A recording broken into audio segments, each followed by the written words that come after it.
अज्ञान का अंधेरा मन का मेरे मिटाने।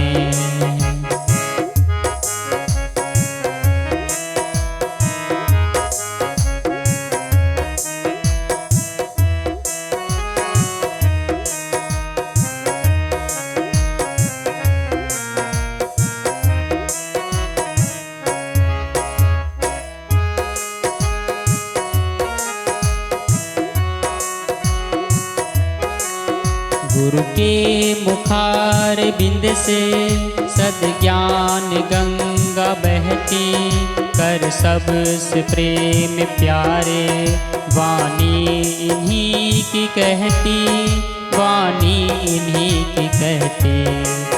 मिलजुल सभी से रहना आए हमें सिखाने, अज्ञान का अंधेरा मन का मेरे मिटाने।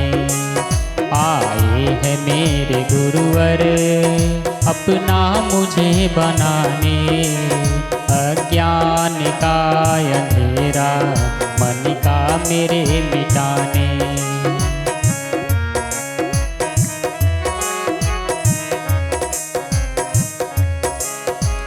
बोलिए सद्गुरु भगवान की जय। बहुत सुंदर परम पूज्य गुरुदेव जी पधार चुके हैं। सभी भक्त दर्शन करके कृतार्थ हो रहे हैं। सभी जोरदार ताली बजाएं गुरुदेव के आगमन में।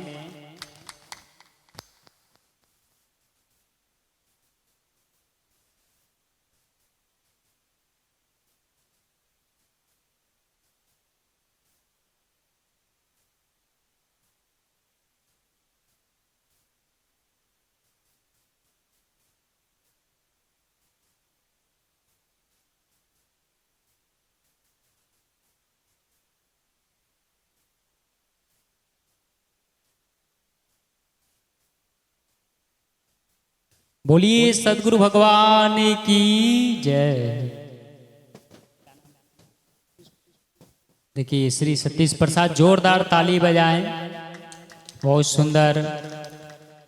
इन्हीं के घर पे गुरुदेव का निवास भी है और बहुत सुंदर पूरे परिवार के लोग सेवा में जुटे हुए हैं गुरुदेव का। श्री लालचंद राय जी ये भी आयोजक भक्त हैं और ये भी बहुत सुंदर माला पहनाकर गुरु जी का स्वागत किए हैं। श्री शशिकांत महतो जी ये भी गुरु जी का स्वागत किए। जोरदार ताली बजाएं भक्तों के लिए भी। बहुत सुंदर फूलों की माला पहनाकर गुरु भगवान का स्वागत कर रहे हैं। और सभी खड़े रहेंगे अपने स्थानों पर। अभी आप और हम सभी महामंगल आरती का भी पुण्य प्राप्त करेंगे।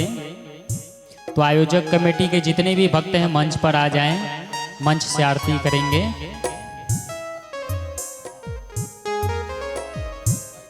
श्री शशिकांत शरद जी आप भी पूज्य गुरुदेव का स्वागत कर रहे हैं।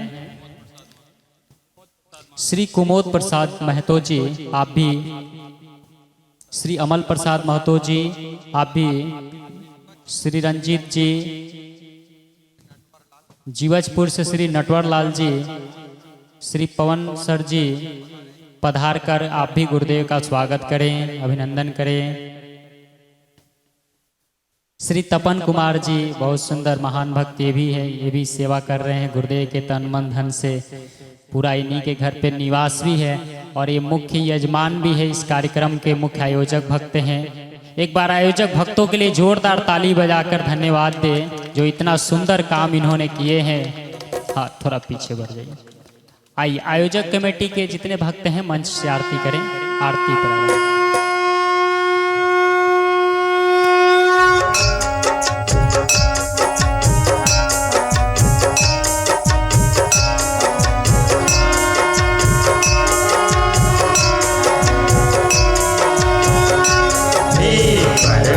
प्रकाशी गुरु आरती सतगुरु आरती, भवदुख नाशी गुरु आरती, भवदुख नाशी गुरु आरती।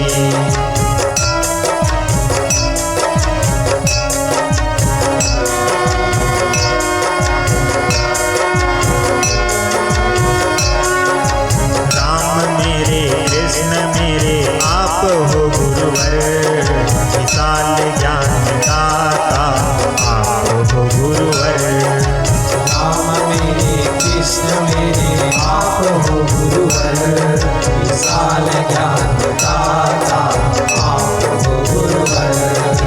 आपके ही तो चरणों में ध्यान है, आपके ही तो चरणों में ध्यान है। अमंगलहारी मंगलकारी आरती, अमंगलहारी मंगलकारी आरती। हे परख प्रकाशी गुरु आरती, सद्गुरु आरती। भवदुख नासी गुरु आरती।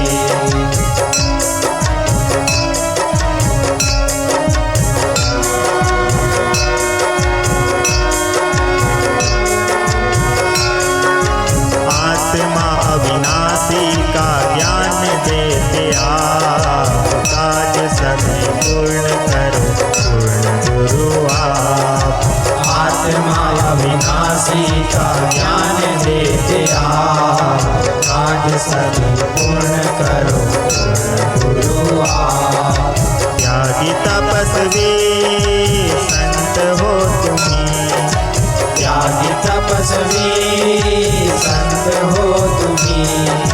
तुम्हारी वाणी है भव से तारती, तुम्हारी वाणी है भव से तारती। हे परख प्रकाशी गुरु आरती, सद्गुरु आरती। भव दुख नासी गुरु आरती।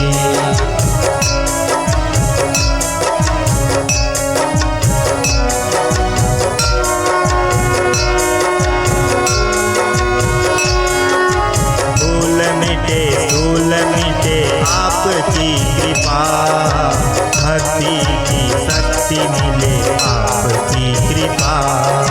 धूल मिटे आपकी कृपा, भक्ति की शक्ति मिले आपकी कृपा। करे ये कृपा कल्याण है, करे कृपा कल्याण है। कल्याणकारी है तुम्हारी आरती, कल्याणकारी है तुम्हारी आरती। हे परख प्रकाशी गुरु आरती, सद्गुरु आरती। भव दुख नासी गुरु आरती।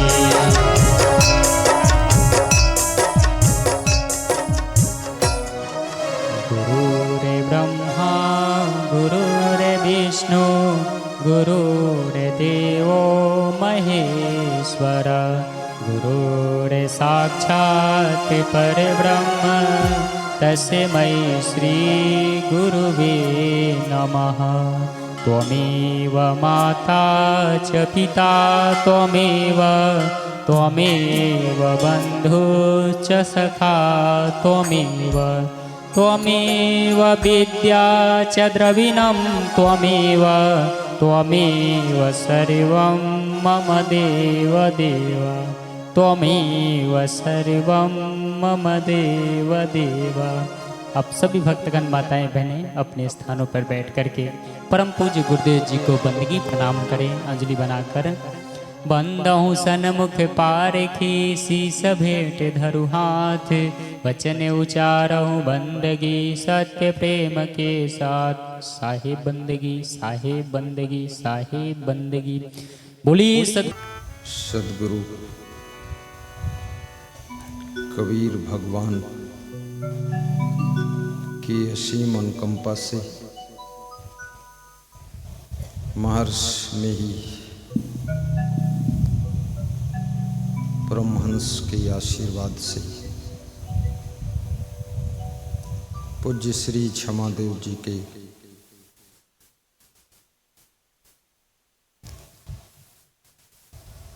कृपा से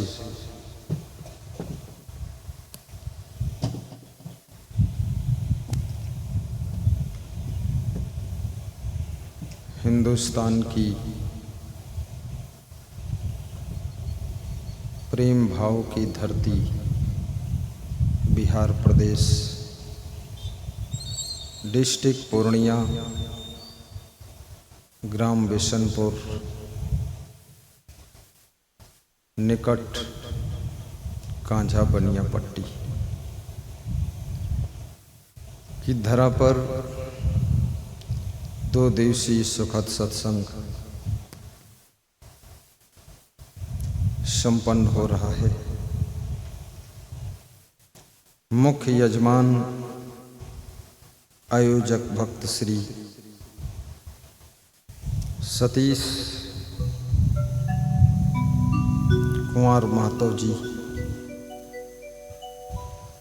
तपन कुमार महतो जी, किरण देवी जी, उनके सहयोगी रोशन कुमार जी, शशिकांत जी, शशि प्रसाद जी और संपूर्ण ग्रामवासी, सबका किसी न किसी रूप में योगदान है। श्रोताओं को धन्यवाद देते हुए सत्संग का शुभारंभ करता हूँ। ध्यान को एकाग्र करें और सत्संग का लाभ लें।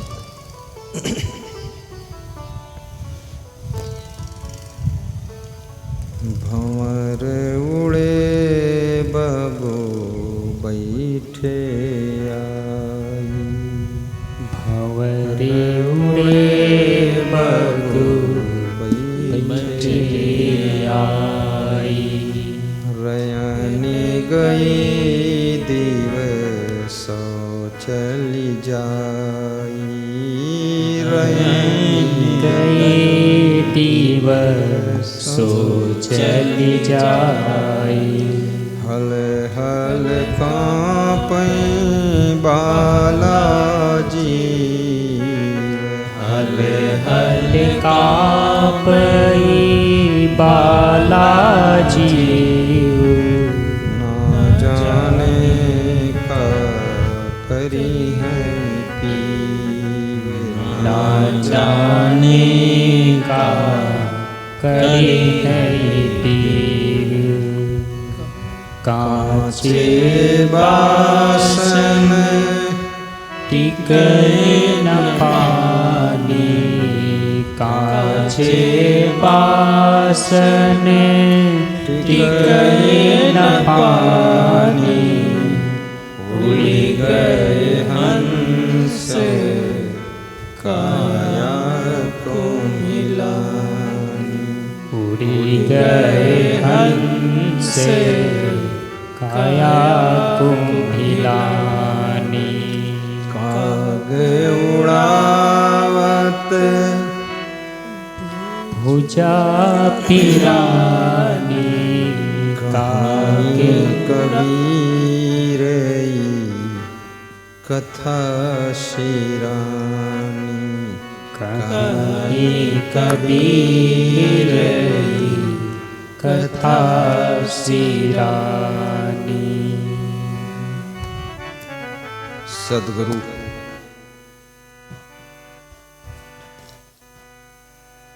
कबीर साहब कहते हैं,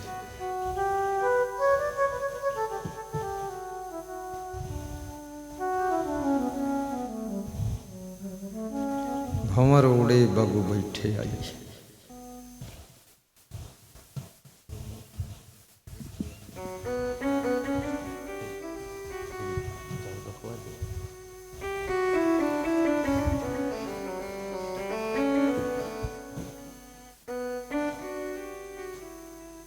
भंवरे उड़ चुके हैं,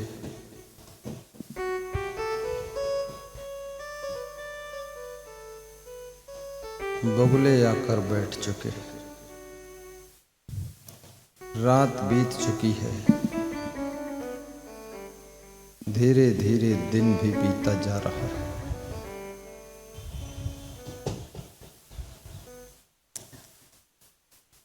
प्रकृति की उथल पुथल से जीव कांप रहा है, परमात्मा न जाने क्या करेगा। कहीं भूकंप, कहीं ओले, कहीं पहाड़ों का गिरना, कहीं जंगलों में आग लगना, कहीं अधिक वर्षा, कहीं अकाल, कहीं धरती फटना, कहीं मकान का धस जाना,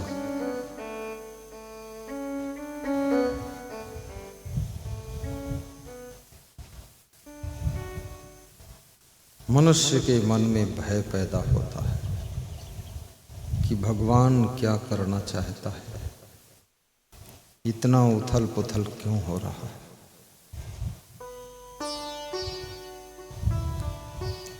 कोरोना का आना, महामारी बीमारी का फैलना मनुष्य के मन को भय से भर देता है।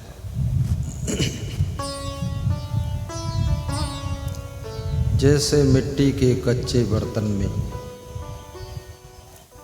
पानी नहीं टिक सकता है, मिट्टी का कच्चा बर्तन स्वयं पानी में भीग कर पिघल जाता है। ऐसे ही शरीर में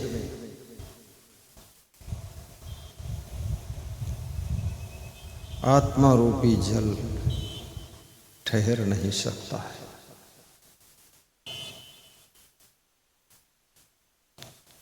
थोड़े समय के लिए आत्मा पंछी शरीर के पिंजरे में कैद होता है। वक्त पूरा होते ही जीव पंछी शरीर के पिंजरे से उड़ जाता है। शरीर की शोभा तब तक है जब तक चेतन पंछी शरीर में निवास करता है। कितना सुंदर शरीर हो, जवान हो, चेतन आत्मा के विदा होते ही शरीर मृतक हो जाता है। मरी हुई लाश को देखकर भय लगता है। साहेब कहते हैं पिंजरा नाई है काम, पंछी उड़ जाई है। काग उड़ावत भुजा पिरानी, कौवा उड़ाते उड़ाते भुजाएं थक चुकी है।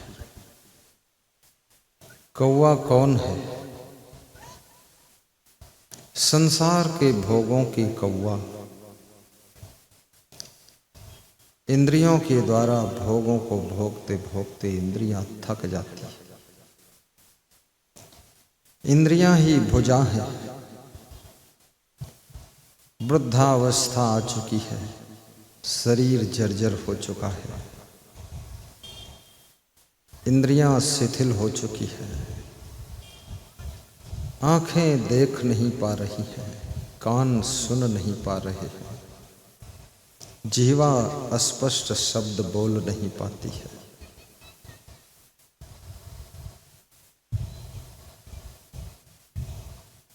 नासिका सूंघने में असमर्थ हो चुकी है।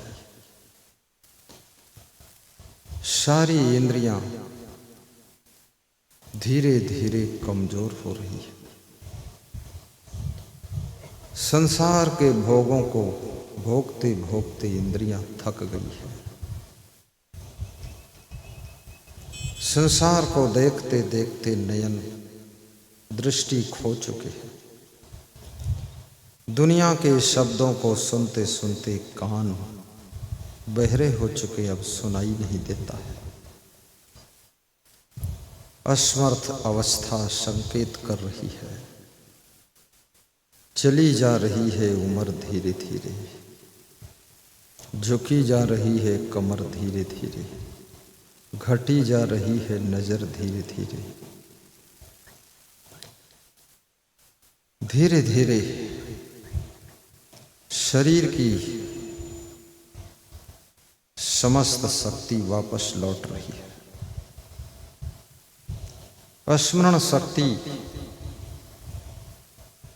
मरण के करीब पहुंचते पहुंचते घटने लग जाती है, याद शक्ति भी कम हो जाती है।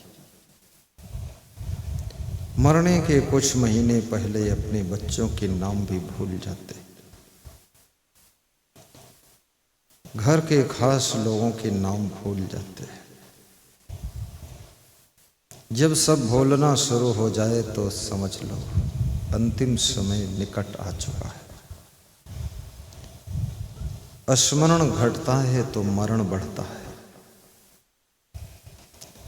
अब जीवन अधिक दिनों के लिए बचा नहीं। सदगुरु कबीर साहब नश्वर संसार का बोध करा रहे, क्षण भंगुर जगत का ज्ञान दे रहे,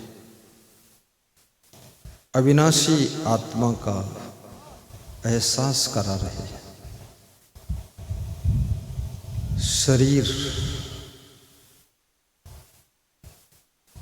तो मृत्यु को प्राप्त होगा, लेकिन आत्मा कभी मरती नहीं है।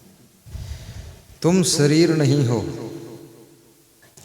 तुम शरीर को जीवित रखने वाली अमर आत्मा हो, अविनाशी आत्मा हो। ये शरीर जब तक तुम्हारी आत्मा इस शरीर में है तब तक ये शरीर क्रीड़ा करता है, चहल पहल करता है। ये शरीर कोई साधारण नहीं, याद रखना। यही शरीर भगवान राम को मिला था, यही शरीर भगवान कृष्ण को मिला था। वे संभल गए तो भगवान कहलाए। यही शरीर कंस रावण कुंभकर्ण को मिला था, वे फिसल गए तो राक्षस कहलाए। कंस का भांजा कृष्ण भगवान बन गया, कृष्ण का मामा कंस राक्षस बन गया। सोचिए, एक ही ब्लड ग्रुप के लोग हैं ये। भांजा भगवान बन करके उसकी दुनिया में पूजा होती है। हरे कृष्णा हरे कृष्णा लोग जपते हैं, लेकिन मामा पिछड़ गया, मामा कंस, उसकी निंदा होती है। याद रखना, सत्कर्म तुमको पूजनी बना देते हैं, दुष्कर्म तुमको निंदनी बना देते हैं, शुभ कर्म तुमको वंदनी बना देते हैं, पाप कर्म तुमको नरक में पहुंचा देते हैं, पुण्य कर्म तुम्हारी जिंदगी को स्वर्ग बना देते हैं। और भक्ति की राह पर चल करके जब निष्काम कर्म करते हो तो निष्काम कर्म तुमको मोक्ष प्रदान कर देते हैं, मोक्ष प्रदान कर देते हैं। निष्काम कर्म तुम्हें बांधता नहीं, सकाम कर्म बांध देता है। इसलिए माता पिता की सेवा करो, लेकिन निष्काम भाव से करो कि उनसे हमें कुछ नहीं चाहिए। जब तुम्हारे मन में भावना होती हमको कुछ नहीं चाहिए तो तुम्हें सब कुछ मिल जाता है, और जब कुछ की भावना होती है तो कुछ ही मिलता है, बहुत कुछ चूक जाता है। एक राजकुमार ने अपने पिता से कहा कि राजा साहब, कभी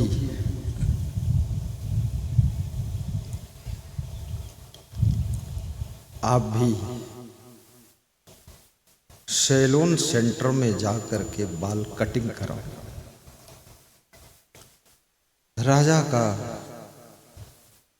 नौजवान बेटा सोचता है अपने पिता को भी बालों की कटिंग ठीक ठाक करा दो, और अकेले जाइए पिताजी, देखिए सैलून सेंटर वालों का भाव क्या है। राजा अपने बेटे को बहुत मानता था। जिसको तुम बहुत मानते हो उसकी तुम बात भी मानते हो। बात उसी की तुम मानते हो जिसको तुम बहुत मानते हो, और जिसकी बात तुम नहीं मानते हो उसको भी तुम नहीं मानते हो।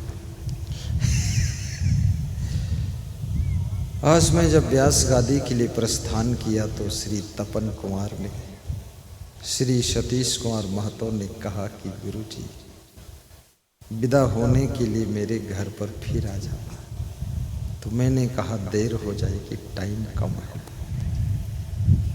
तपन कुमार ने कहा कि 10 मिनट प्रवचन कम सुना देना, लेकिन घर से ही विदा होना। तो मैंने मान लिया कि ठीक है।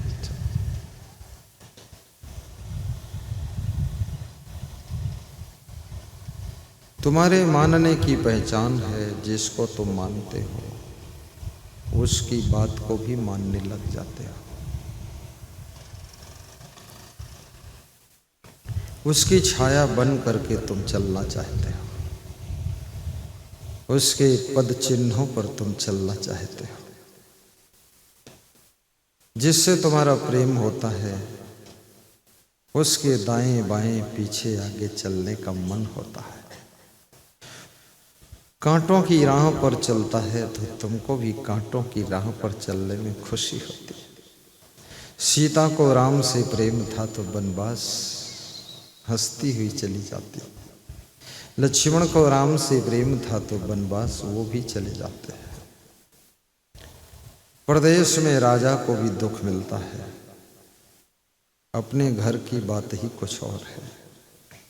आप यहाँ सत्संग सुनने आते हो, आप गुरु को मानते हो इसलिए यहाँ आते हो, और अपने घर से ज्यों ही तुम चलते हो त्यों ही कष्ट शुरू हो जाता है। कहीं ट्रेन छूट जाती है, कहीं ऑटो छूट जाता है, कहीं ऑटो तो मिल गया लेकिन उतरे तो थैला भूल गया, उसी में छूट गया। कुछ न कुछ कष्ट शुरू हो जाता है। श्री सुधीर यादव निपनिया के, जिनके घर में मैं एक दिन पहले ठहरा था, उनका भी मन नहीं माना, वहां से चलते चले आए। क्योंकि अब गुरु को मानते हैं तो गुरु से बार बार मिलने की इच्छा होती है। उन्होंने कहा वो ट्रेन छूट गई, ये हो गया वो हो गया, लेकिन आना था तो आना था। प्रेम कष्ट को भी रेस्ट बना देता है। जिन पति पत्नी में बहुत प्रेम है वे झोपड़ी में भी मक्का की रोटी बनाकर, आम के फल की चटनी बनाकर प्रेम से बैठकर खाते हैं और मुस्कुराते हैं कि बड़ा आनंद आया है। जिनमें प्रेम नहीं आपस में तो महलों में रह करके भी धरपकड़ करते रहते हैं, झगड़ा करते रहते हैं। पत्नी अलग मुंह फुलाए रहती है और पति अलग आंखें चढ़ाए रहता है। जिंदगी में सुख का मार्ग तो केवल प्रेम है। जहाँ प्रेम है वहाँ सुख है, जहाँ प्रेम मर जाता है वहाँ सुख भी मर जाता है। इसलिए प्रेम बढ़ाइए। धन सब बढ़ा रहे हैं, दौलत बढ़ा रहे हैं, परिवार बढ़ा रहे हैं, मकान जमीन लोग बढ़ा रहे हैं, प्रॉपर्टी बढ़ा रहे हैं, सामान बढ़ा रहे हैं, लेकिन प्रेम का कोई ख्याल करने वाला नहीं है। सब कुछ बढ़ रहा है, धीरे धीरे प्रेम घट रहा है। इसलिए सब कुछ बढ़ने के बाद भी सुख शांति घर में बढ़ती नहीं है, प्रेम भी बढ़े। प्रेम का भी विकास कीजिए। जीवछपुर के महान भक्त श्री नटवर लाल और पवन सर साहब आए। श्रद्धा बहुत है, खड़े हो जाए बाबा, जब तक आज्ञा न हो तब तक खड़े रहना। इनका भी मन नहीं माना कि सुबह सत्संग है तो भी चलूंगा। सब काम छोड़कर दौड़कर चले आए। इनके दोनों के घर भी गया हूँ, पधरौनी किया हूँ। अब प्रेम की डोरी जुड़ गई, अब छूटना मुश्किल है। आशीर्वाद देता हूँ, बैठो। लालजी राय कांझा बनिया पट्टी की निर्मा देवी उनकी धर्मपत्नी गुरु के प्रेम में डूबे हुए हैं। हमारे लखीमपुर धाम भी गए हैं। निर्मा देवी खड़ी हो जाओ। लखीमपुर धाम भी गए हैं, जहां खबर सुनते हैं गुरु जी को मिलने पहुंच जाता है। बड़ी श्रद्धा है, बड़ी आस्था है। मैं उनको भी आशीर्वाद देता हूँ। ये श्रद्धा का मार्ग है। लल्लन पटेल नाथपुर अररिया से आए हैं। इनके घर में गया था पधरौनी। वहाँ गांव के लोग इकट्ठे हुए, 10 मिनट प्रवचन सुनाया। सबकी इच्छा हो गई बड़ा सत्संग कराएंगे। 1-2 अप्रैल को बड़ा सत्संग हो गया और फिर यहाँ पधारे हैं कि अब गुरु धीरे धीरे धीरे धीरे अपने आश्रम की ओर वापस जा रहे हैं। अब दर्शन कर लो, दूर चले जाएंगे। ये आस्था है बेटी। मधेपुरा के खापड़ गांव के भक्त श्री मृत्युंजय जी, श्रीमती गुंजन देवी 10-12 दिनों से दर्शन कर रहे हैं। पधरौनी के लिए बुला रहे हैं, हम मना कर रहे हैं कि अभी टाइम नहीं है। कहते हैं अगले साल बड़ा प्रोग्राम करना है। 1 घंटे के लिए पधारो तो लोग जुड़ जाएं तो बड़ा प्रोग्राम आसानी से हो जाए। श्रद्धा आपको लोक से परलोक की यात्रा कराती है। आस्था परलोक का रास्ता बनाता है और प्रेम इस धरती को स्वर्ग बनाता है। गुरु से अगर प्रेम कर लिया तो मुक्ति का मार्ग खुल जाता है, और अगर वेश्या से प्रेम कर लिया तो नरक का मार्ग खुल जाता है। अगर परिवार में प्रेम कर लिया तो स्वर्ग का रास्ता खुल जाता है। बैठिए बिराजी। स्वर्ग और नरक, स्वर्ग में रहने वाले जीवों के 4 लक्षण होते हैं। स्वर्ग स्थिता नाम ये जीव लोके चत्वारि चिन्हानि बसंत देहे। स्वर्ग में स्थित आत्माओं के 4 चिन्ह होते हैं उनके जीवन में। दान प्रसंग। नंबर 1, वे दान करेंगे। उनका दानी स्वभाव होता है, उनका देने का मन होता है। वे दाता बन करके पैदा होते हैं और सबको देते ही रहते हैं। नदियाँ समुद्र को जल देती है। नदियों के जल से बिजली भी बनती है। इसलिए नदियों में जल हमेशा बहता रहता है। नदियों का पानी मीठा होता है, लेकिन समुद्र केवल लेना ही जानता है, लेता रहता है तो उसका पानी खारी हो जाता है। तालाब किसी को देता नहीं, उसका पानी गंदा हो जाता है। एक व्यक्ति अपने गुरु के दर्शन के लिए जा रहा था, तो रास्ते में 2 पेड़ों के नीचे बैठा और सोचा फल खा लूं। फल गिरा, फल बहुत मीठा था, लेकिन फल के अंदर कीड़ा था। ज्यों ही उस फल को फोड़ा तो कीड़ा। दूसरे आम के फल के वृक्ष के नीचे गया, आम का फल उठाया, उसमें भी कीड़ा। सभी फलों में कीड़ा। उसका मन घृणित हो गया, वहाँ से उठा और गुरु के दर्शन के लिए आगे चल दिया। आगे ज्यों ही बढ़ा, प्यास लगी तो 2 तलियां थी। तलियां तालाब बोलते, छोटे छोटे तालाब को तलैया बोलते हैं, अब बड़े तालाब को तालाब बोलते हैं। अब ज़्यादा बड़ा हो तो सरोवर बोलते हैं, और बड़ा हो तो उसे झील बोलते हैं, और बहुत बड़ा हो तो उसे समुद्र बोलते हैं। तो बड़ी मजे की घटना घट गई है। तलैया में पानी पीने गए तो देखा उसके पानी में भी कीड़ा है, सब सड़ गया पानी। दूसरी तलैया में गए तो उसका भी पानी सड़ गया। भूख भी है, प्यास भी है, गुरु की तलाश भी है, आस भी है। गुरु के पास पहुंचने का प्रयास भी है, क्योंकि गुरु से रिश्ता कुछ खास भी है। गुरु के पास जाकर हाथ पांव मुंह धोकर गुरु के पांव छूकर प्रणाम किया, साहेब बंदगी। गुरु जी, एक प्रश्न है। मैं आ रहा था तो रास्ते में 2 पेड़ मिले, फल तो बड़े सुंदर सुंदर थे, मेरे भूख थी, मैं खाने के लिए फल उठाया, फोड़ा तो उसमें कीड़ा था। दूसरे वृक्ष के नीचे गया, उसका फल लिया, फोड़ा तो कीड़ा निकला। तो इसमें कीड़ा क्यों पड़ गया गुरुजी? इतने सुंदर फल और कीड़ा अंदर, दोनों में कीड़ा, दोनों पेड़ों के फलों में कीड़ा। फिर प्यास लगी, आगे बढ़ा, 2 तलैया थी, उसमें पानी पीने गया, उसके पानी में कीड़ा पड़ गए सब, दोनों तलैया में कीड़ा। तो गुरु हंसने लगा, बोला बेटा उत्तर दे दो? बोले हाँ।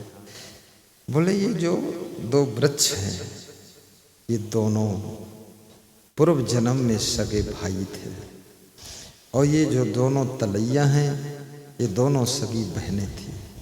ये दोनों सगी बहनें उन्हीं दोनों सगे भाइयों को ब्याही गई थी, और ये चारों बड़े चालाक थे। इनके गांव में कोई सत्संग होता था, कथा होती थी, कोई साधु संत कहता था दान करना चाहिए, तो ये चारों चालाकी से क्या करते थे, एक बहन अपनी दूसरी बहन को दान दे देती थी, और दूसरी बहन पहली वाली बहन को दान दे देती थी। एक भाई दूसरे भाई को दान दे देता था, दूसरा भाई पहले भाई को दान दे देता था। इनका दान इनके घर ही में रहता था, कहीं जाता नहीं था। ये बड़े चालाक थे।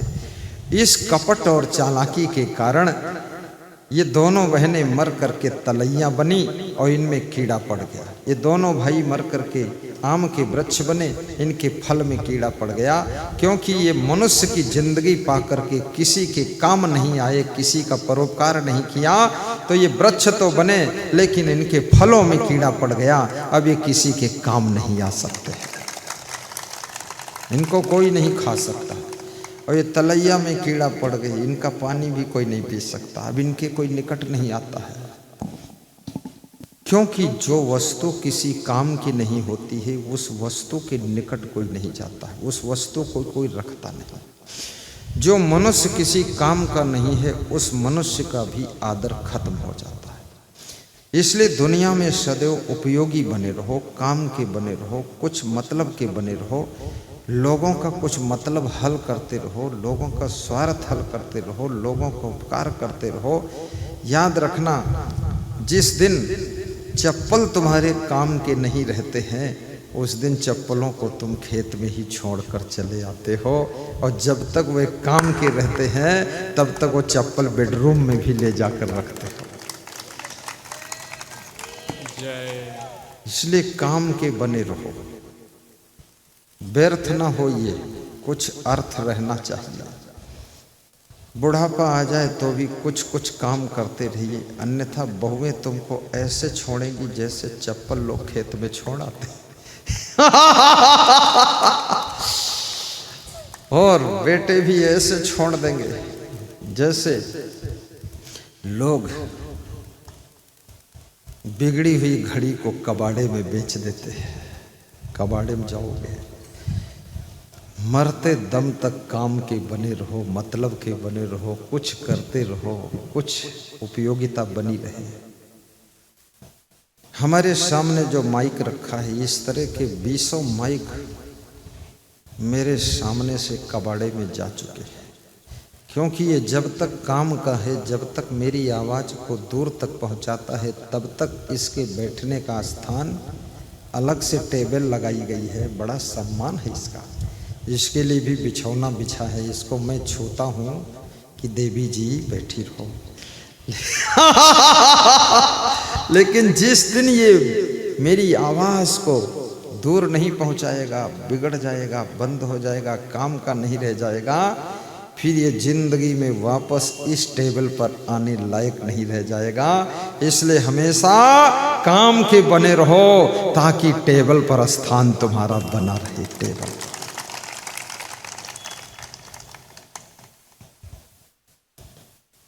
बहुओं से भी निवेदन करूंगा, कुछ काम की बनी रहो। न मालपुआ बनाना आता है, न पुआ बनाना आता है, न रस पुआ आता है। नाम है बुआ, अब बना नहीं पाती पुआ, तो काहे की बुआ, तो उड़ जाए सुआ। आना चाहिए कला। कला विहीन व्यक्ति व्यर्थ हो जाता है, गुण विहीन व्यक्ति निरर्थक हो जाता है। हमेशा तुम्हारी कलाओं का आदर है। आलसी अपनी कला को छुपाता है, कामचोर अपनी कला को किसी को बताता ही नहीं है, मूर्ख अपने गुणों का प्रयोग करता ही नहीं है, और बुद्धिमान विवेकवान नई नई कला रोज सीखता है और नए नए गुणों को संग्रह करता है और अपने गुणों का और अपनी कलाओं का पूरे संसार में विस्तार करता है, जिससे उसका सब जगह आदर होता है। आज मैं भंडार में देखा गया तो देखा मेरा भंडारी एक बड़े तसला में पानी भर के मेरे बर्तनों को प्रेम से धो रहा था। उसकी सफाई की कला देख करके मैं खुश हो गया, संतुष्ट हो गया और कहा क्षमा देव, ये मेरे से 2 साल ज़्यादा जिंदा रहे, इसकी कला बहुत अच्छी है, सफाई की कला। याद रखना, जिसमें कला है, जिसमें गुण है, उसी की कीमत है, उसी की कीमत है। शक्कर में मिठास का गुण है, इसलिए उसको जलेबी में डाला जाता, बर्फी में डाला जाता, खीर में डाला जाता, हलवा में डाला जाता, चाय में डाला जाता है। लेकिन उसमें मिठास का गुण ना हो तो याद रखना, शक्कर को कोई खरीदेगी भी नहीं और ना कोई रखेगा। इसलिए गुणवान बने रहो ताकि दूसरों के काम आ सको, ताकि दूसरे लोग तुम्हारा आदर भी कर सकें और तुमको अपने पास में बिठाना चाहे। ताली बजा दो।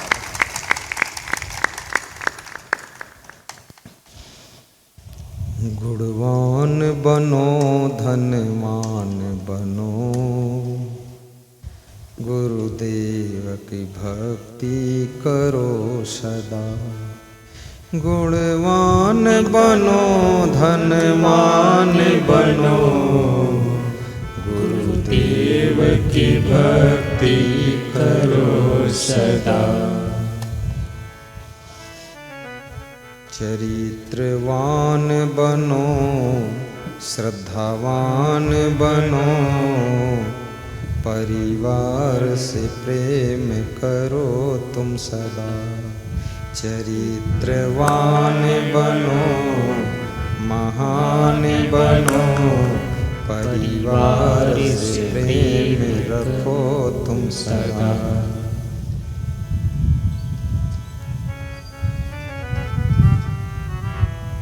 आज अगर बिशनपुर में श्री सतीश कुमार महतो, तपन कुमार महतो ने मुझको बुलाया है, गुणवान देखकर बुलाया है, गुणवान, महान, विचारवान, विवेकवान, चरित्रवान और ज्ञानवान, ये सब देख करके बुलाया है। नहीं तो यहाँ कोई साधुओं की कमी थोड़े है, बहुत साधु है। लेकिन साधुओं में भी जिसमें क्वालिटी है उसको लोग बुलाना चाहते हैं। Quality, ability, capacity, quantity. Quantity का लाइफ में इम्पोर्टेंट नहीं है, क्वालिटी का इम्पोर्टेंट है। क्वालिटी होना चाहिए। याद रखना, एक साड़ी 45 रुपये की भी मिलती है, दूसरी 100 रुपये की, तीसरी 200 की, चौथी 500 की, पांचवी 1000 की और छठी साड़ी ऐसी है जो 5000 की है। और ऐसी भी एक साड़ी है जो 5 लाख की मिलती है। साड़ी साड़ी में अंतर है।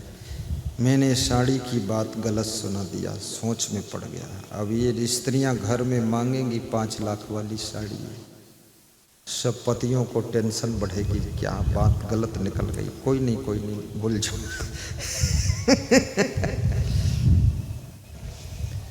लेकिन याद रखना, उस साड़ी का महत्व तब है कि वो साड़ी पहने कौन है। उस साड़ी को गाय ने पहना है कि भैंस ने पहना है कि बकरी ने पहना है कि वेश्या ने पहना है कि भ्रष्ट ने पहना है कि चोट्टी ने पहना है कि भक्त ने पहना है कि वो साड़ी मीराबाई और शिवरी ने पहना है। अगर मीरा ने वो साड़ी पहना है तो साड़ी से खुशबू आने लग जाती है, साड़ी से खुशबू आने लग जाती है। इसलिए याद रखना, कपड़ा किसके बदन पर है, गाड़ी में कौन बैठा है। गुजरात प्रदेश में पूज्य श्री ज्ञान साहिब जी का श्रद्धांजलि समारोह था, उसमें मेरा न्योता था, मैं गया। मैं श्रद्धांजलि समारोह में पूज्य सदगुरु श्री धर्मस्वरूप साहिब के कार्यक्रम में भी आया था। इसमें से कोई गया था वहाँ? हाथ उठाइए, मुझे देखा था। मैं सबसे प्रेम रखता हूँ और सबको मानता हूँ, जो गुरु तुल्य है उसको गुरु मानता हूँ। तो वहाँ गुजरात गया, भीड़ ज़्यादा थी तो मेरी गाड़ी थोड़ा सड़क पर ही रुक गई। मैं पैदल गया, पैदल गया तो प्रवचन करके जब लौटा समारोह से, उस समारोह में लोग उदास बैठे थे तो मैंने सबको हंसाया। हमने कहा कोई गुरु की मृत्यु दुखद समाचार नहीं है, गुरु की मृत्यु नहीं हुई, गुरु की मुक्ति हुई है। अगर किसी आत्मा की बंधन से मुक्ति हो गई, इससे ज्यादा शुभ समाचार क्या हो सकता है। इसमें उदास नहीं होना है, उत्सव मनाना है। सबको ताली बजवा दिया और मैंने कहा उनकी तो मृत्यु हो गई, श्रद्धांजलि हो गई, समाधि मंदिर बनाने के लिए उनका सबको दान देना चाहिए। कोई कान नहीं हिलाया। दान देने का नाम आता ना, लोग कान नहीं हिलाते, बिल्कुल चुप रहते, खतरा है। मैंने कहा मैं 51,000 दे रहा हूं, ये लीजिए तुरंत। हमने कहा और बड़े बड़े साधु बैठे हैं, इनसे भी उम्मीद है कुछ देंगे। कोई साधु सांस नहीं लिया, ऊपर की सांस ऊपर, नीचे नीचे कि अरे ये असंग देव फालतू आ गया, फंसा दिया।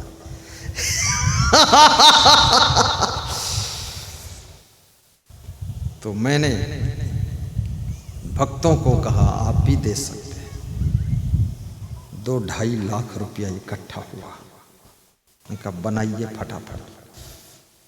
मैं तो प्रवचन मेरा था वहाँ थोड़ी देर, लेकिन वो मंच संचालन भी हमको ही करना पड़ा फिर, क्योंकि बात रुपया की आ गई और रुपया लेना था, उसका नाम बोलना था। तो वहाँ के महंत ने कहा आप ही गुरुजी बोल दो। कबीर आश्रम करखड़ी बड़ोदरा और महंत श्री अचल साहिब शास्त्री, संचालक श्री महेंद्र साहब जी बोले आप ही बोल दो। मैंने कहा मैं मंच संचालन करूं, शोभा देता है। बोले आप जो करोगे वही शोभा देगा। तो मैंने कहा लाओ चलो खेत में काम करूं। बोले खेत में करो तो 1000 लोग जुट जाएगा, खेत का काम ही खत्म हो जाएगा। तुम जो करोगे उसमें लोग जुट जाएंगे, तुम बोल दोगे तो दान मिल जाएगा। मैं बोल दिया। बहुत लोग भक्त वहाँ माला बहुत अच्छे अच्छे आए थे, पहनाने लाते थे, कोई नहीं पहनता था। मैं बोलता था मुझे पहनाओ सब। मैं तो पहन लिया 100-150 माला और फिर निकाला तो अपने साधुक पहनाया, उसको सबको बिठाया कुर्सी पर। हमने कहा बैठ जाए, बढ़िया माला है, एक एक माला 300-300 का, पहनो, ऐसा चांस कहाँ मिलेगा। सबको पहनाया 5-5 माला। मेरा साधु फोल कर कुप्पा हो गया, कुप्पा घाट हो गया कि मैं भी मेही दास बन गया। पहने माला बैठा, मेरे से ज़्यादा सुंदर लगे तो देखता था मेरी और कहता था आपसे कम नहीं हूँ, दम है हमारे में। और सब माला पहन के फिर हमने आज्ञा दिया कि सब माला निकाल के गाड़ी को पहना दो। 3 गाड़ियाँ थी, उनको पहना दिया। गाड़ियाँ खूब सज गई। फिर गाड़ी से मैंने कहा निकाल के गाय को खिला दो, और गाय से मैंने कहा तू दूध निकाल के मुझे पिला दे। क्योंकि सदुपयोग करो चीज का, फेंको मत। मैं कोई चीज फेंकता नहीं, सदुपयोग कर लेता हूँ, उसको कहीं ना कहीं यूज करता हूँ। तो वहां से जब मैं लौटा और गाड़ी पर आया तो मेरे संत ने कहा गुरुजी जिस गाड़ी में आप बैठते उस गाड़ी को लोग प्रणाम कर रहे थे, उसका लोहा छूकर मस्तक में लगा रहे थे गुजरात के लोग कि भीड़ है, गुरु जी के चरण तो नहीं छू पाएंगे, पर गाड़ी को छू लेते, प्रणाम कर लेते। कोई कोई गाड़ी की परिक्रमा करता था। याद रखना, गाड़ी तो वही है, लोहा वही है, लेकिन गाड़ी में बैठता कौन है? गाड़ी में बैठता कौन है? अगर कोई महान पुरुष बैठ गया तो गाड़ी भी पूज्य हो जाती है, वो कपड़ा भी पूज्य हो जाता अगर महान पुरुष ने पहन लिया।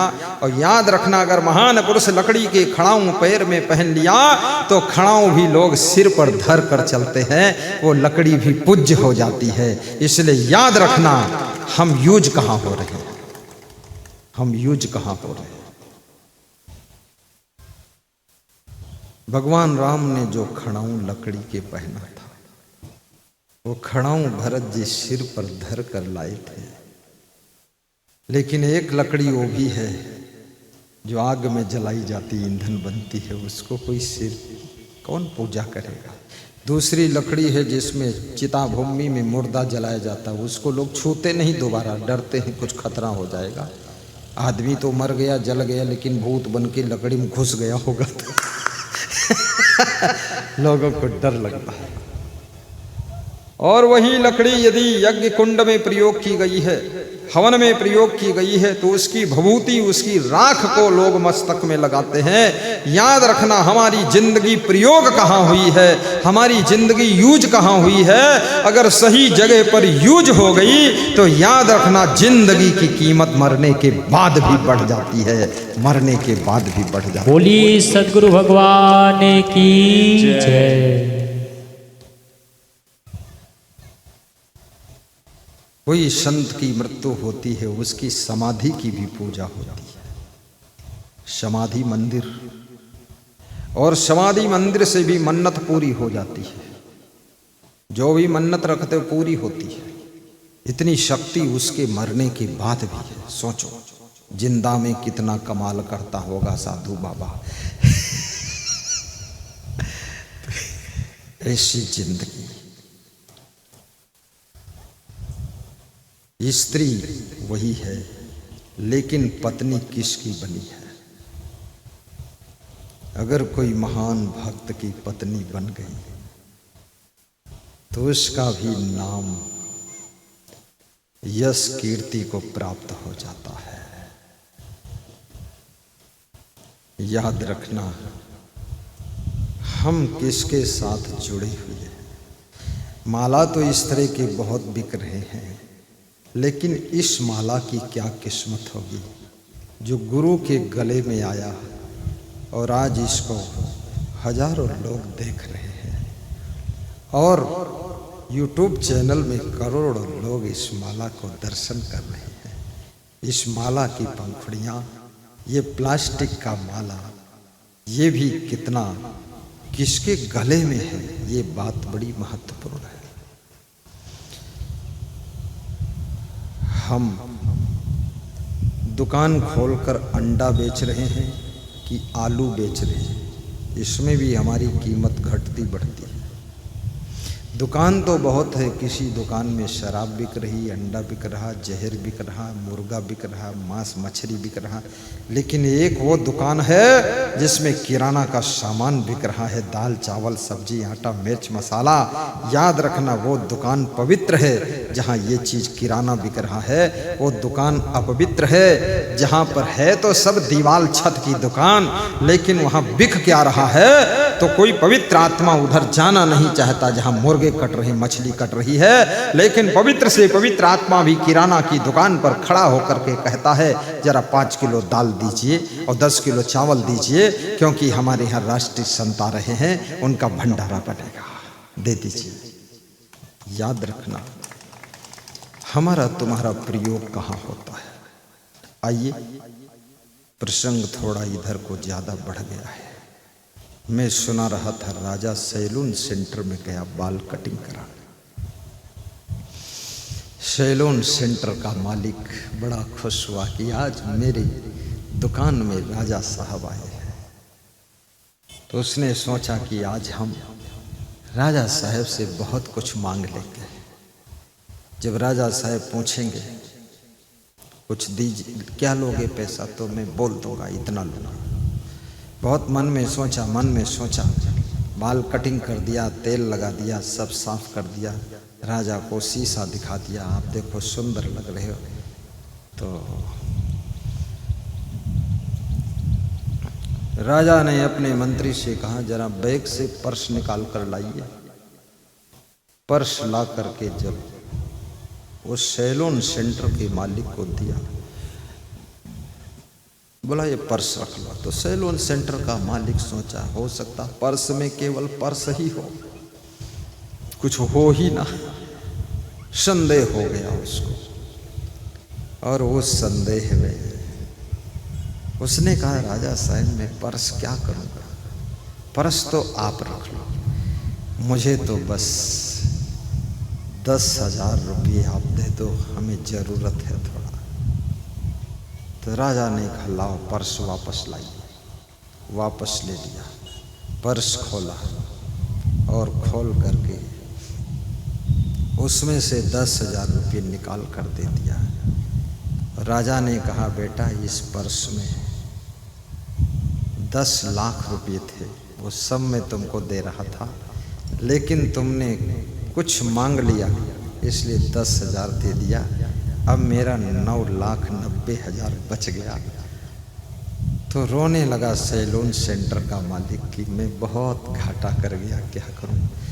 तो राजा ने कहा, याद रखना जो बड़े लोग होते हैं वो बिना मांगे ही बड़ा कुछ दे देते हैं, और बड़े लोगों से मांगने से उतना ही मिलता जितना मांगते हो। इसलिए बड़े लोगों से कभी मांगना नहीं, वो जो देंगे उसी में सब कुछ मिल जाने वाला है।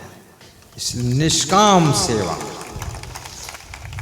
ये मैंने कहानी इसलिए सुनाया कि निष्काम सेवा, माता पिता की भी निष्काम सेवा करो, गुरु की निष्काम सेवा करो, मेहमान की निष्काम सेवा करो। निष्काम सेवा से पूरी पर्स मिलने वाली है, पूरी पर्स। और सकाम सेवा से जो कुछ मांगोगे उतना ही मिलने वाला है। इसलिए याद रखना, अगर तुम्हारे सास ससुर तुमको 1 पैसा ना दे, कुछ भी ना दे, लेकिन तुमसे केवल खुश हो जाए, प्रसन्न हो जाए, तो समझ लो उतना मिल जाएगा जितना मांगने से और देने से भी नहीं मिल सकता था। भगवान जब खुश होता है तो सब कुछ दे देता है, गुरु खुश होता है तो सब कुछ आशीर्वाद दे देता है, और माता पिता खुश हो जाते हैं, उनकी पूर्ण दुआएं मिल जाती हैं, फिर तुम्हारे पास कोई कमी नहीं रह जाती है। खुश करो। और माता पिता सास ससुर कब खुश होते हैं? तुम चरित्रवान बनोगे तब खुश होंगे। तुम उनको पानी पिलाओ, चाय पिलाओ और स्वयं दारू पियो तो खुश नहीं होंगे। वो जानते हैं तुम बहुत गलत रास्ते पर जा रहे हो। माता पिता को खुश करने के लिए आप दारू मत पियो, बहुत खुश होंगे। आप गलत कर्म मत करो, बहुत खुश होंगे। आप चंचलता ना करो, सास ससुर बहुत खुश होंगे। पड़ोसियों से बहुत बातें करने की जरूरत भी नहीं है। अगर तुम्हारे माता पिता सास ससुर पति पत्नी ये चाहते हैं कि तुम ज़्यादा गांव में छिछोरापन मत करो, बातें मत करो, तो मत करो। इससे आपस में संदेह पैदा होता है, रिश्ते कमज़ोर होते हैं, प्रेम कमज़ोर हो जाता है। क्या ज़रूरत है? याद रखना, जिंदगी जीना है अपने परिवार के साथ। गांव के लोगों से तो नमस्कार कर दो, प्रेम रखो, लेकिन ज़्यादा उनके घर में घुस घुस कर मत बैठो, क्योंकि लोग संदेह करेंगे इनके घर में क्यों घुसता है, कुछ गड़बड़ है क्या। खाम खा कलंक का दाग लग जाएगा, फालतू बकवास हो जाएगी। एक नया काम बना कर बैठोगे तुम, बवाल। ऐसे बचो, किसी के द्वार पर रोज बैठने मत जाओ, क्योंकि दुनिया तुम्हारे ऊपर संदेह करेगी, तुम्हारा नाम बदनाम कर देगी दुनिया। और कभी ऐसा भी हो सकता तुम्हारा मन फिसल जाए तो उनके यहाँ तुमसे कुछ गलती भी चरित्र की हो सकती है, क्योंकि मनुष्य जहाँ ज़्यादा बैठता उठता है वहाँ उसका मन भी थोड़ा ढुलपुल हो जाता है, इसलिए बचो इससे। बेविचार कभी मत करो, अपने को बचाओ। ये शरीर की चादर को कल जैसे मैंने कहा था इसमें दाग न लगने पाए, इसको बेदाग रखो और अपने मन को मंदिर की तरह स्वच्छ रखो, मन में भी मलिनता ना आने पाए। तुम्हारा मन कोई साधारण मन नहीं है। और ये फिल्मी हीरो हीरोइन के चक्कर में मत पड़ो। एक्ट्रेस बोलते, क्या बोलते हैं, एक्ट्रेस, हीरो हीरोइन, ये तो बेकार लोग हैं, सब दो कौड़ी के लोग हैं। इन्होंने जितना पाप किया है हीरो हीरोइन ने, इन्होंने पूरे देश के विदेश के विश्व के लड़के लड़कियों को बिगाड़ने का काम किया है, घर घर को बर्बाद करने का काम किया है। इनके नंगे नाच को देख देख करके लोगों की बुद्धि भ्रष्ट हुई है। ये सारे पाप का फल इन दुष्टों को भोगना पड़ेगा। इसलिए बड़े बड़े हीरो भी आत्महत्या करते हैं, हीरोइन खूब आत्महत्या करती है। मैं तो कहता हूँ एक साथ में हत्या कर लो, छुट्टी मिल जाए। बेवकूफ़ों, चंडालो, अब नंगे हो गए, अब क्यों हत्या करते हो? अब तो जानवर बन गए, अब काहे के लिए मर रहे हो? मरोगे ही, क्योंकि पाप किया है तुमने, सबकी बुद्धि बिगाड़ा है।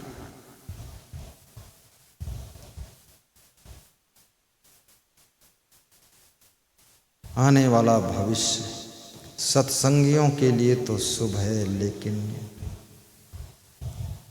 कुसंगियों के लिए भविष्य बहुत खतरनाक आ रहा है। परिवार के रिश्ते भी विखंडित हो जाएंगे। सबको तिलक लगाया जा रहा है, सबका सम्मान किया जा रहा है। तिलक लगवाइए, प्रेम से ही धर्म का तिलक है। तिलक की थाल में श्रद्धा पूर्वक दक्षिणा भी अर्पित कीजिए, उससे बहुत पुण्य मिलता है। आपका जीवन मंगलमय हो, ऐसी मैं शुभकामना करता हूँ। भंवर उड़े बगु बैठे आई, रयन गई दिवसों चली जाई। हल हल कांपे बाला जीव, ना जाने का करे है पीयू। भौरे उड़ गए, अर्थात भौरे का रंग काला होता है। कबीर साहब कहते हैं काले रंग के बाल चले गए। बगु बैठे आई, बगुले का रंग सफेद होता है। जहां काले रंग के बाल बैठे थे, अब वहां बगुले के रंग के सफेद बाल आकर बैठ गए। अर्थात याद रखना, भंवर उड़े बगु बैठे आई।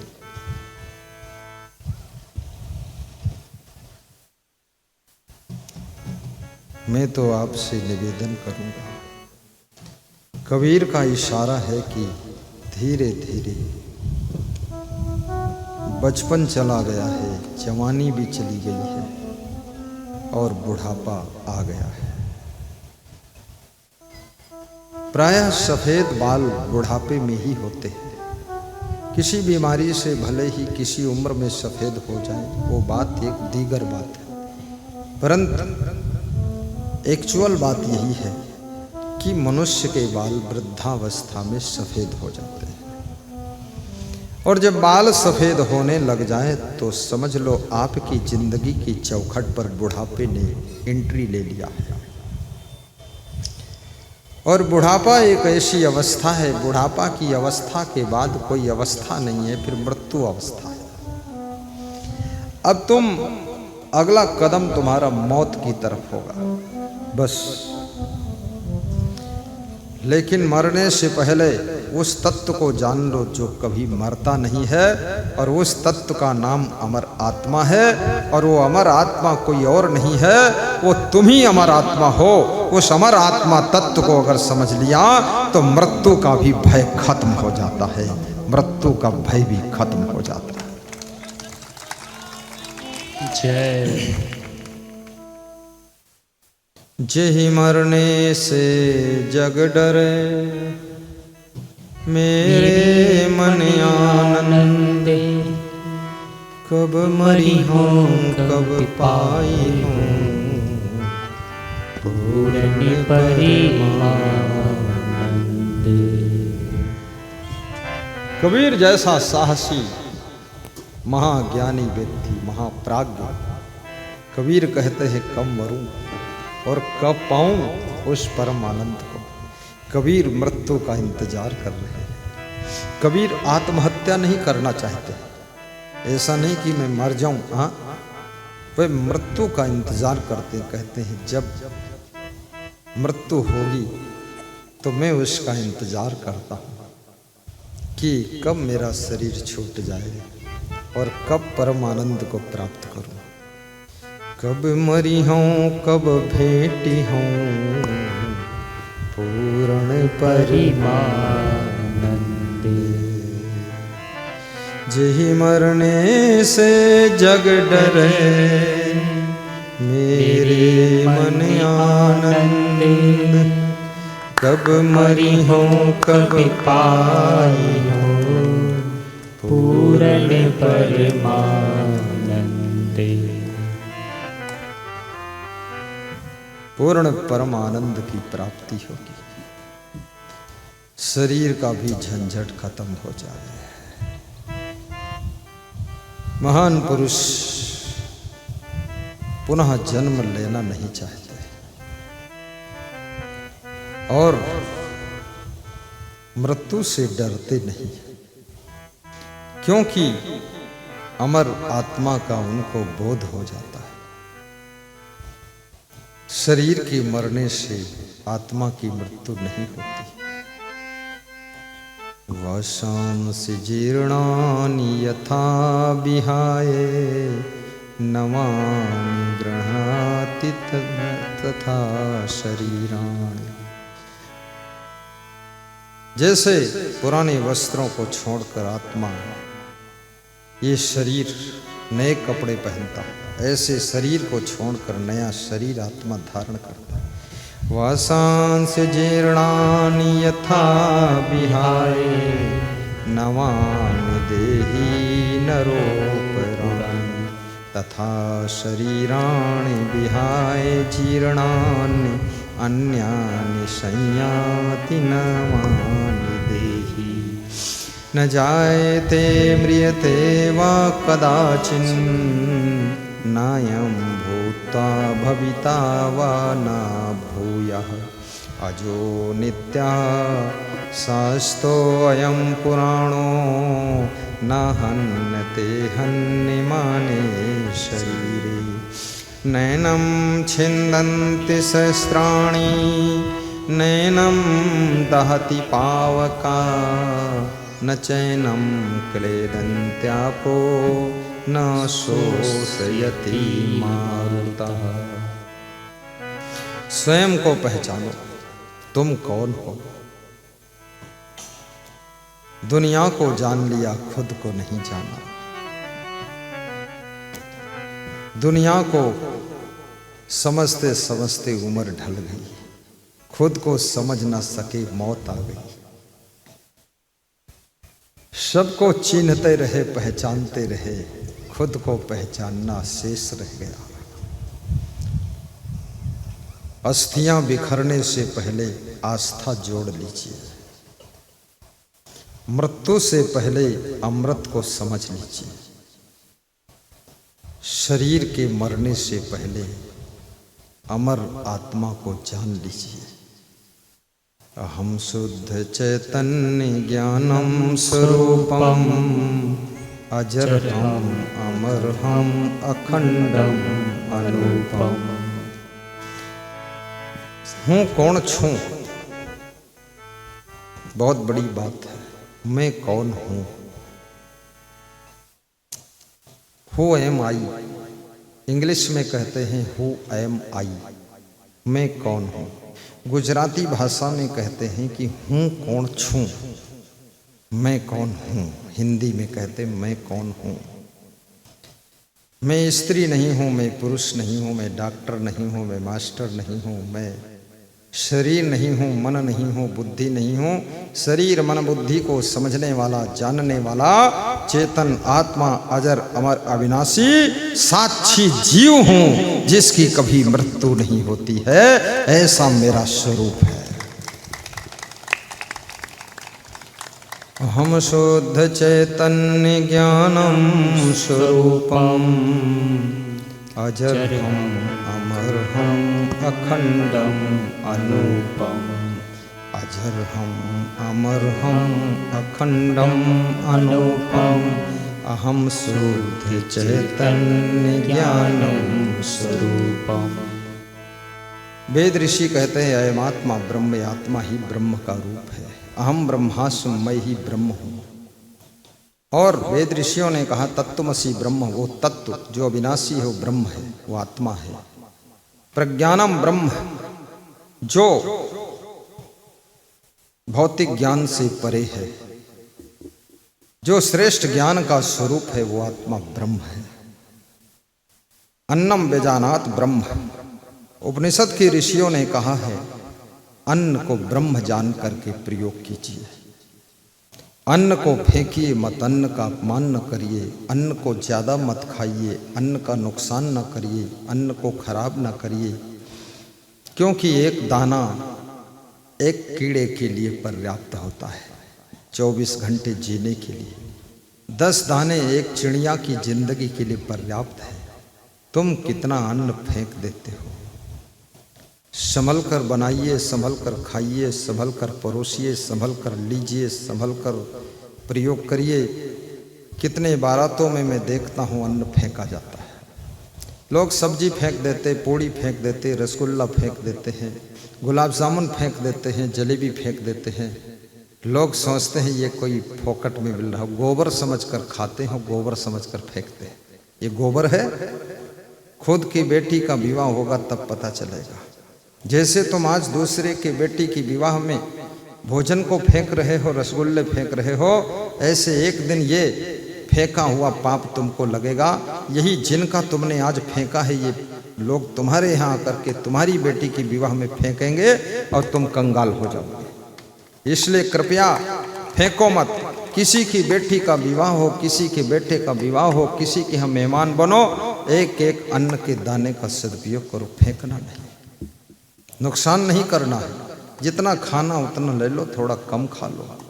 आज अन्नदान सभी महिलाएं ला रही हैं। मक्का आ रहा है, किसी किसी के यहाँ से चावल भी आ रहा है।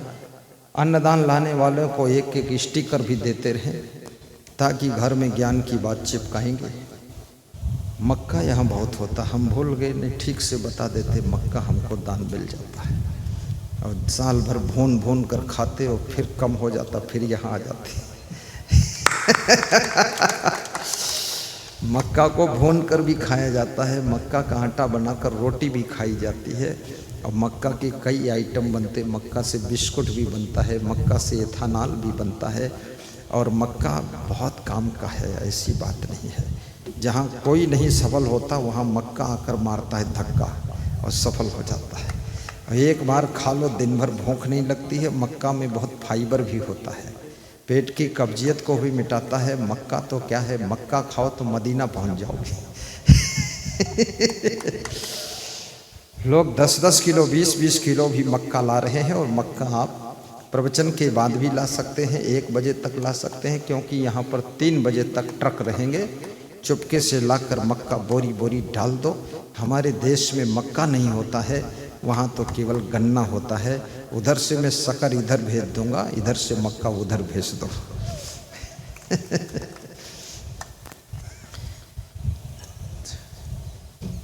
तुम ही मेरे मंदिर, तुम ही मेरी पूजा, तुम ही देवता हो,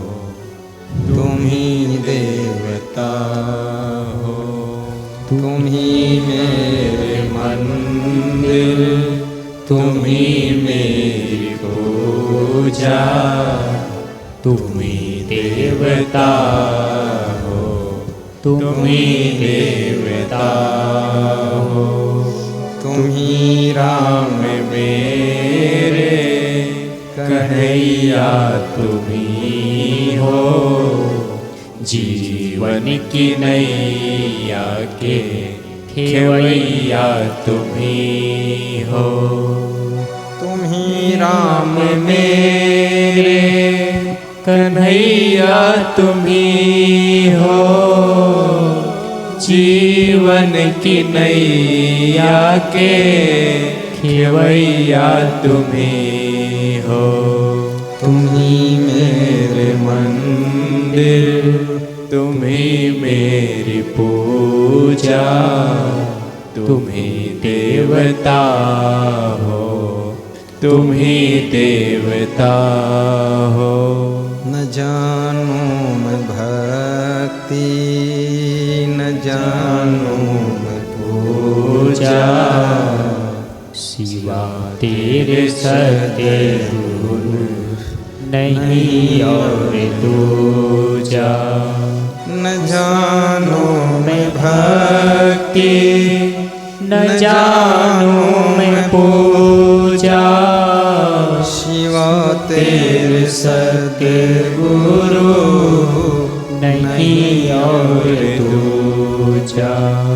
नसीबों के मेरे रचैया तुम्ही हो, जीवन की नैया के खेवैया तुम्ही हो। नसीबों के मेरे रचैया तुम्ही हो, जीवन की नैया के खेवैया तुम्ही हो। तुम्ही मेरे मंदिर, तुम्ही मेरी पूजा, तुम्ही देवता हो, रोज सुबह शाम तुम्ही देवता। थोड़ा थोड़ा भजन गाया करो।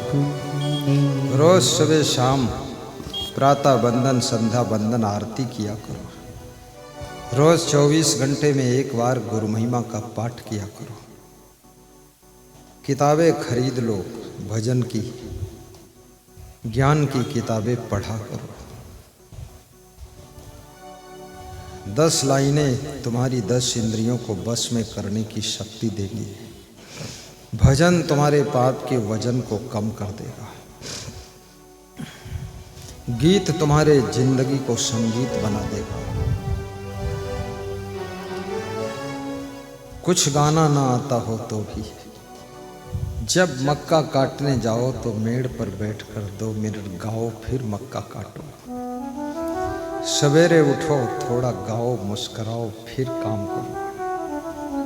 ज़्यादा परेशान मत होना, थोड़ा जिंदगी को मस्ती में बदल लेना। गुनगुनाते हुए काम करते रहो, मुस्कुराते हुए काम करते रहो। समय पर सो भी जाना, ज़्यादा जागना भी मत। अधिक जागने से बॉडी के हार्मोन्स के बैलेंस डिस्टर्ब हो जाते हैं। अधिक जागने से खूबसूरती, सुंदरता कम हो जाती है। अधिक जागने से हार्ट अटैक की बीमारी आती है। अधिक जागने से बहुत रोग आते हैं। अधिक सोने से जागने के बाद भी दिमाग सोया रहता है। अधिक सोने की भी कोशिश मत करना कि 10-10 घंटे नींद मार रहे, 12-12 घंटे नींद लगा रहे, कुंभकर्ण को भी फेल कर रहे हो। कुंभकर्ण भी हंस रहा है कि मेरा बाप पैदा हो गया। ये कितने घरों में 1-1, 2-2 कुंभकर्ण तो है ही। कोई ना कोई कुंभकर्ण का रोल अदा कर रहा है। कितने घरों में 1-2 स्त्रियां भी रहती है कुंभकर्ण की पत्नी बनकर, वो भी खूब खुर्राटे मारती है। सब जानवर जाग गए, चिड़ियाँ जाग गईं, गांव जाग गया, पर वो सो रही है कुंभकर्ण की पत्नी। खुर फुर हमेशा बीमार बनी रहती है। मरे मरे मर गए, कभी जवानी आई ही नहीं, हमेशा टेढ़े टेढ़े चलती है और कहती है मैं बहू रानी हूँ और बीमारी की हैरानी हूँ। और सब रोग व्याधि लाद लाद के बैठी है, जिंदगी भर कांखती रहती, आह आह आह, कमर दर्द, सिर दर्द, खोपड़ी में दर्द, नाकम दर्द, पेटम दर्द, दर्दम दर्द, पूरे घर में दर्द पैदा कर दिया। ये सब रोग व्याधि पाल पाल के मत बैठो, घर बर्बाद हो जाएगा। थोड़ा लंबी सांस लो, थोड़ा मोटा काम करो, वजन काम करो, सब शरीर ठीक हो जाएगा, पसीना निकलेगा, सब ठीक हो जाएगा। बिना काम किए भगवान भी बीमार हो जाएगा। भगवान राम कभी बीमार नहीं हुए। सब प्रसंग लिखा तुलसीदास ने, ये नहीं लिखा कि राम भगवान को सर्दी जुकाम खांसी बुखार आया, कहीं लिखा है? कुछ नहीं। या कोई इलाज करने के लिए डॉक्टर के यहाँ गए, क्यों? क्योंकि वो पैदल चलते थे। पैदल चलने वाले के शरीर में कोई बीमारी आती ही नहीं है, और गाड़ी में चलने वाले के शरीर में बीमारी जाती ही नहीं है, और बैठे रहने वाले के शरीर में बीमारी भी बैठी रहती है। पैदल चलो, हिलो डुलो, कुछ करो। आज और कल दोनों दिन मैं पैदल गया था, रोज जाता हूँ। कभी बरसने लगे पानी, भले चूक जाऊं, कम से कम 4 किलोमीटर 5 किलोमीटर। रास्ते में हमको शिक्षक मिल गए, प्रमोद जी, घनश्याम जी, रजक। बड़ा प्रेम हो गया, बातें खूब किया।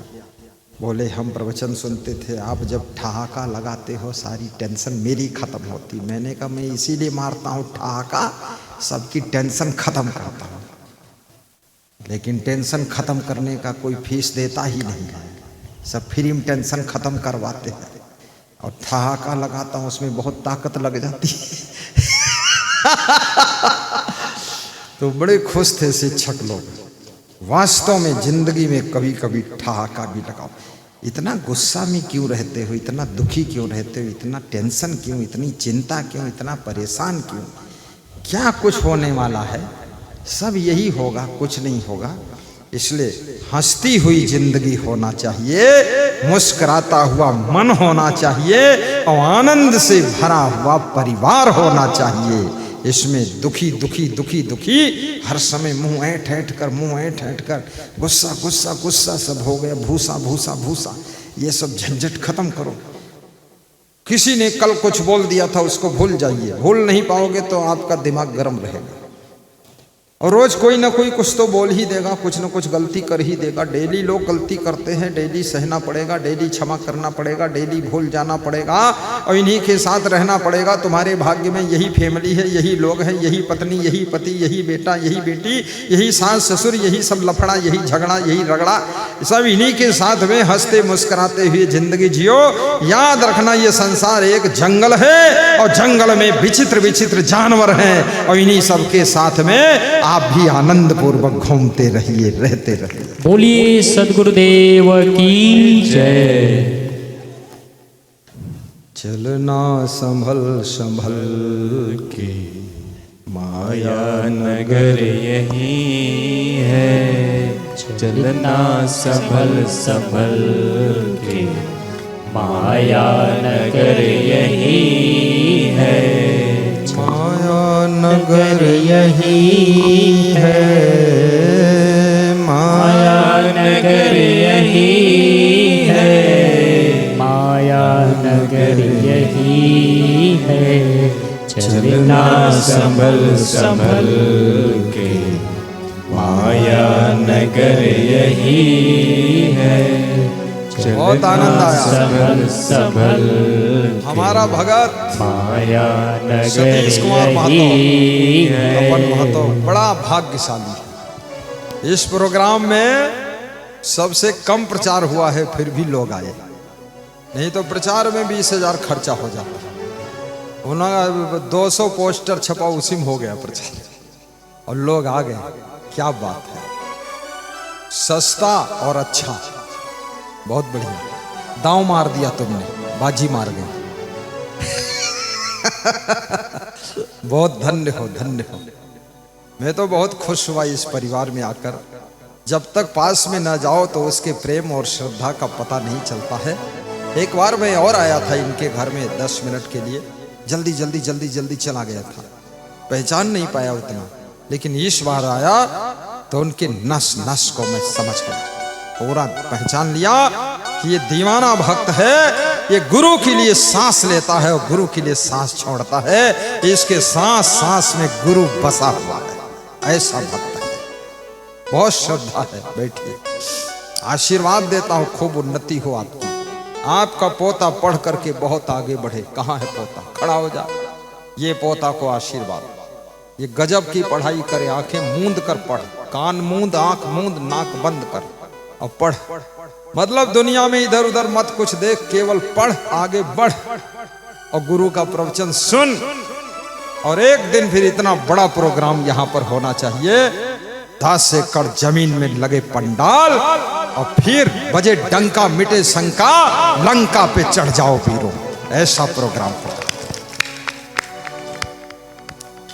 चलना संभल संभल के, माया नगर यही है, चलना संभल संभल के, माया नगर यही है, माया नगर यही है, माया नगर यही है, चलना संभल संभल के, माया नगर यही है, चलना संभल संभल के, माया नगर यही है, मन में संभल के देखो, 2 दिन की जिंदगी है, मन में संभल के देखो, 2 दिन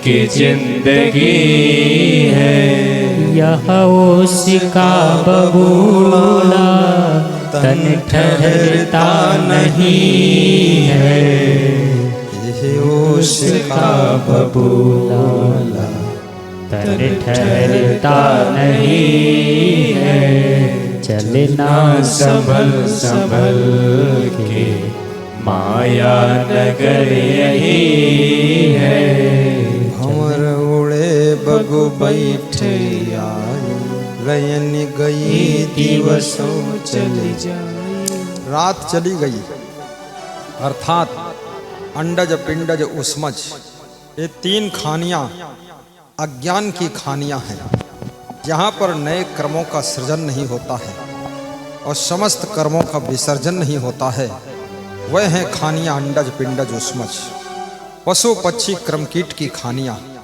लेकिन मनुष्य खानी, कबीर कह रहे हैं, अंडज पिंडज उस्मज, पशु पक्षी क्रम कीट की खानियों में ये आत्मा यात्रा करते करते उन खानियों को पीछे छोड़कर आ गई है मनुष्य खानी में। और मनुष्य खानी ज्ञान की खानी है, उजाला की खानी है, प्रकाश की खानी है। मनुष्य योनि में ज्ञान का प्रकाश हो सकता है, उजाला हो सकता है, भक्ति मिल सकती है, लेकिन मनुष्य की योनि में भी आने के बाद ये शरीर भी ऐसे ही बीता जा रहा है जैसे पशु योनि में शरीर बीत चुका है। शरीर तो मनुष्य का है, लेकिन जिंदगी पशुओं जैसी ढो रहे हैं। बस क्या खाया पिया घाई के सोया पाँव पसार, भोंदू कुछ जान नहीं को हमको संसार, स्वार्थ में सड़ते रहे किया नहीं परोपकार, और खाया पिया घाई के सोया पाँव पसार, ना गुरु भक्ति न साधु की सेवा न शुभ कर्म कियो, और कहीं कबीर सुनो भाई साधु चोला छूट गयो। क्या हुआ? मनुष्य का शरीर पाने से मतलब क्या निकला? पशुओं की तरह खाली बच्चे पैदा किया, घर घोंसला बना लिया, माया मोह में रोते धोते रहे, ना भक्ति किया, ना सत्संग किया, ना परोपकार किया, ना दान पुण्य किया, ना समागम कराया, ना कभी भंडारा किया, एक साधु को एक रोटी भी नहीं खिलाया। क्या किया?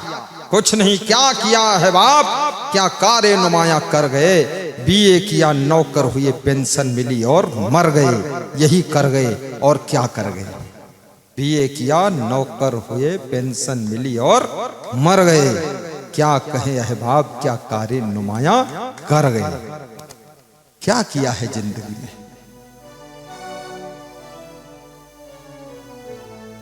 उम्र सब धोखे में बीती गयो, उम्र सब धोखे में बीती गयो। 12 वर्ष बालापन बीते 20 जवान भयो, 10 वर्ष बालापन बीते 20 जवान भयो। 30 वर्ष माया के फेरे देश विदेश गयो, उम्र सब धोखे में बीती गयो, उम्र सब धोखे में बीती गयो। वर्ष 60-70 के भीतर केस सफेद भयो, वर्ष बूढ़े हो गए। 60-70 के भीतर केस सफेद भयो। फिर लड़का बौहर बोली बोले, बुढ़ऊ मरी ना गयो, उम्र सब धोखे में बीती गयो, उम्र सब धोखे में बीती गयो।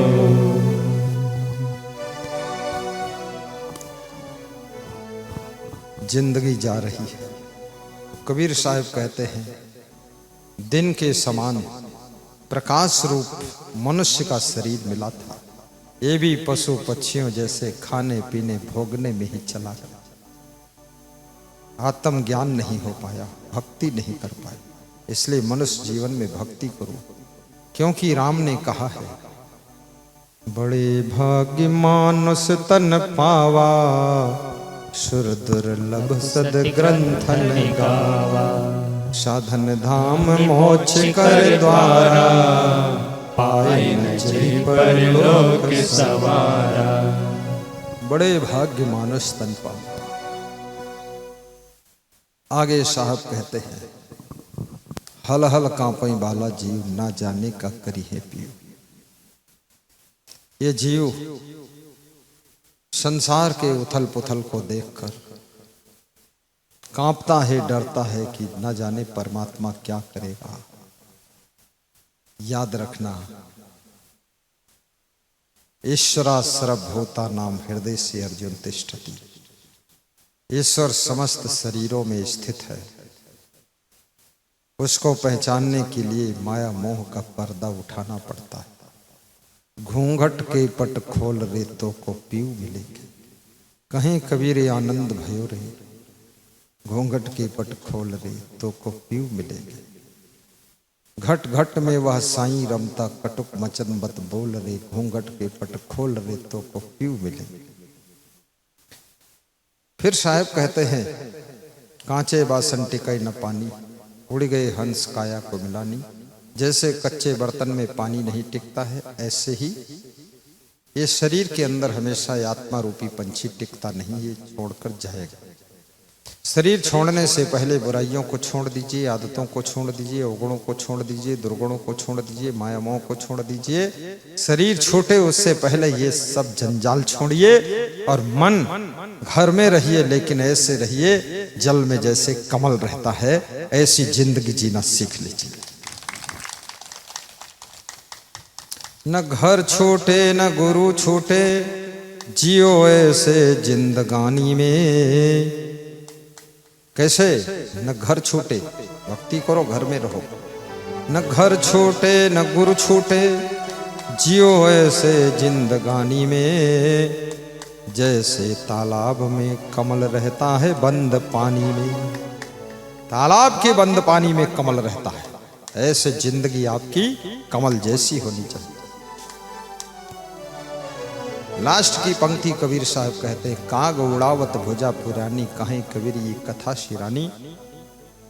विषय भोगों के कौवा उड़ाते उड़ाते इंद्रियों की भुजाएं थक चुकी हैं, और यही सब करते करते शरीर शांत हो गया, उम्र सब बीत गई, जिंदगी निकल गई। आपका जीवन मंगलमय हो, परस्पर प्रेम से रहना, एक दूसरे का ख्याल रखना, नशा व्यसन से दूर रहना, संतोष करना, गम भी खाना, अहंकार मत दिखाना, संस्कार दिखाना, और अच्छी बात स्वीकार करना, गलत बात का बहिष्कार करना और पापियों का तिरस्कार करना और गुरु के चरणों में नमस्कार करना, सभी कार्य तुम्हारे सफल होंगे। नित्य दानी बनना, नित्य ज्ञान सुनना, नित्य ध्यान करना। कल बहुत सी माता बहन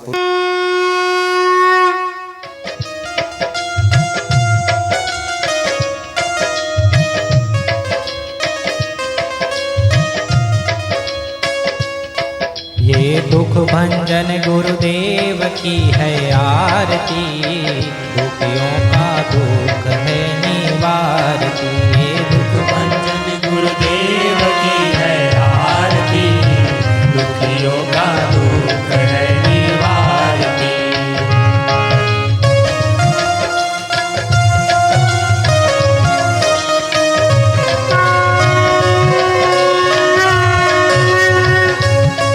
ये दुख हरता, ये सुख करता, ये भक्ति दिलाने वाला है, बिगड़ी बनाने वाला।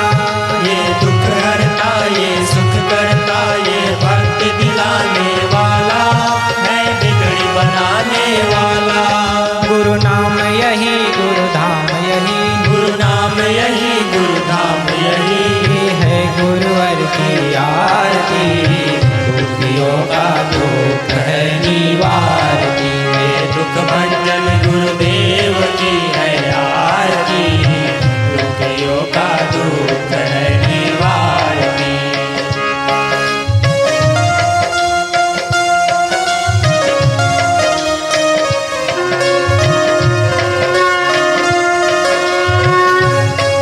गुरु ब्रह्मा मेरे, गुरु विष्णु मेरे, गुरुदेव है दीन दयाला, है सबका ये रखवाला। गुरु ब्रह्मा मेरे, गुरु विष्णु मेरे, गुरुदेव है दीन दयाला, है सबका ये रखवाला। ये कृपा करे सब कष्ट हरे, ये कृपा करे सब कष्ट हरे। ये सुखदाता की आरती, दुखियों का दुख है निवारती। ये दुख भंजन गुरुदेव की है आरती, दुखियों का दुख है निवारती।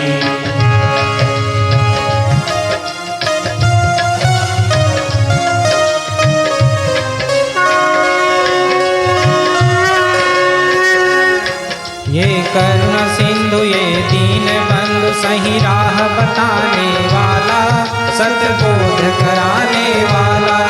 ये करुणा सिंधु, ये दीन बंधु, सही राह बताने वाला, सतबोध कराने वाला। भव पार करे तैताप हरे, भव पार करे तैताप हरे। गुरु महिमा की आरती, दुखियों का दुख है निवारती। ये दुख भंजन गुरुदेव की है आरती, दुखियों का दुख है निवारती। ये दुख भंजन गुरुदेव की है आरती, दुखियों का दुख है निवारती।